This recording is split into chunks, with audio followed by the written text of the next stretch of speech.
لیکن کتنے کم نصیب ہے وہ لوگ جو لوگ گرمی کا بہانہ کر کے، جو لوگ بیماری کا بہانہ کر کے، جو لوگ کاروبار کا بہانہ کر کے کہتے ہیں کہ میں روزہ نہیں رکھ سکتا. دھوپ کتنی ہے مولانا، کتنی دھوپ ہے، میں روزہ نہیں رکھ سکتا. گرمی کی شدت کتنی ہے، میں روزہ نہیں رکھ سکتا. میں بیمار ہوں. کیا بیماری ہے؟ بخار آ گیا. کیا بیماری ہے؟ پیٹ میں درد ہوتا، بھوکا رہتا. کیا مسئلہ ہے؟ وہ گٹکے کے بغیر زندہ نہیں رہ سکتا. انا للہ و انا الیہ راجعون. رمضان شریف کا ایک روزہ، اگر کسی کا رمضان شریف کا ایک روزہ اس نے چھوڑ دیا، ایک روزہ اس نے رمضان شریف کا چھوڑ دیا، اس کے بدلے میں زندگی بھر روزے رکھے. یہ میں نہیں کہہ رہا ہوں، یہ ہماری کتابوں میں لکھا ہوا ہے، اسلامی کتب میں، اہل سنت کی کتب میں، کتب فقہ میں، کتب احادیث میں لکھا ہوا ہے کہ جس نے ماہ رمضان شریف کا ایک روزہ چھوڑ دیا، پھر اب پوری زندگی روزے رکھتا رہا اس کے بدلے میں، تو جو فضیلت رمضان شریف میں ایک روزہ رکھنے کی تھی، پوری زندگی کے روزے رکھ کر بھی اس ایک روزے کی فضیلت کو نہیں پا سکتا. ایک روزے کی فضیلت کو زندگی بھر کے روزے، بھئی وہ کفارہ، قضا، یہ تو سب فقہی اعتبار سے ادا ہو گیا اس کے بدلے، لیکن فضیلت کی بات ہو رہی ہے کہ اس کی فضیلت جو ماہ رمضان شریف کے روزے کی ہے وہ نہیں پا سکتا. زندگی بھر رکھ لے، اور پھر ان کے جبڑے جو آگ کی کینچی سے کاٹے جائیں گے جنہوں نے روزے نہیں رکھے ہوں گے. بڑا دردناک عذاب ہے جنہوں نے روزے نہیں رکھے ہوں گے. یہ گرمی کا بہانہ کچھ نہیں، یہ سب لنگڑے لولے بہانے. بیماری کا بہانہ کچھ نہیں، کوئی بیماری نہیں. ڈاکٹر صحیح کہہ رہا ہے یا اللہ کے رسول کا فرمان صحیح ہے؟ سرکار ابد قرار صلی اللہ علیہ وسلم فرماتے ہیں روزہ رکھو صحت مند ہو جاؤ گے.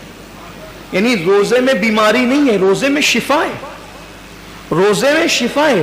آپ دیکھیں اکثر بیماریوں میں ڈاکٹر کہتا ہے کہ کھانے سے پرہیز کرو، کم کھاؤ.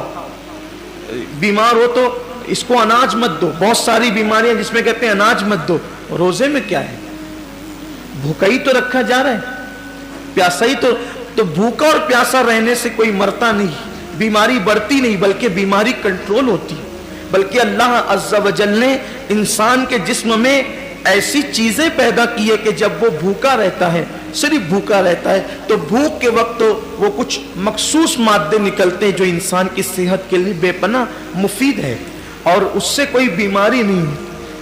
مجھے اچھی طرح یاد ہے میری والدہ کا آپریشن تھا مالیگاؤں کے کھڈی کے غیر مسلم ڈاکٹر کے یہاں، نام بھی لے سکتا ہوں لیکن چھوڑتا ہوں اس کو. تو اس کے یہاں تو میں جب آپریشن کا بل پیڈ کرنے کے لیے گیا تو اس نے مجھے جب وہ چائے پیش کی تو میں نے سوچا کہ کہیں اس کا دل نہ دکھ جائے، تو مجھے کہنا پڑا کہ میں روزے سے ہوں. وہ کہا کہ رمضان شروع ہو گیا. میں نے کہا یہ رمضان کے روزے نہیں ہیں، یہ 13، 14 اور 15 مہینے کے جو 3 روزے ہمارے نبی پروفٹ محمد صلی اللہ علیہ وآلہ وسلم رکھا کرتے تھے تو ہم لوگ بھی رکھتے. تو سب تو نہیں رکھتے، میں نے سب نہیں رکھتے کیونکہ وہ ضروری بھی نہیں ہے، فرض و واجب نہیں ہے رمضان شریف کی طرح، لیکن یہ سنت ہے. اور یہ ایسی سنت ہے کہ سفر میں بھی حضور علیہ السلام اس کو نہیں چھوڑتے تھے. اور ہمارے نبی صلی اللہ علیہ وسلم نے فرمایا کہ جو یہ روزے رکھے گا تو اس کے چہرہ آخری دن قیامت کے دن 14ویں رات کی چاند کی طرح چمکے گا. آپ کی دعاؤں سے میری عادت ہے، مسلم ہو یا غیر مسلم ہو، جب بھی کوئی ملتا ہے ایسا تو پھر ہم اپنا سودا کھول کے بیٹھ جاتے ہیں، کیونکہ ہر دکاندار چاہتا ہے نا کہ اپنا سودا بکے. تو اپنی عادت ہی ہے کہ بتا دے، پھر اللہ کی مدد. وہ اس کا چہرہ چمک اٹھا، یہ بات سن کر اس کا چہرہ چمک گیا.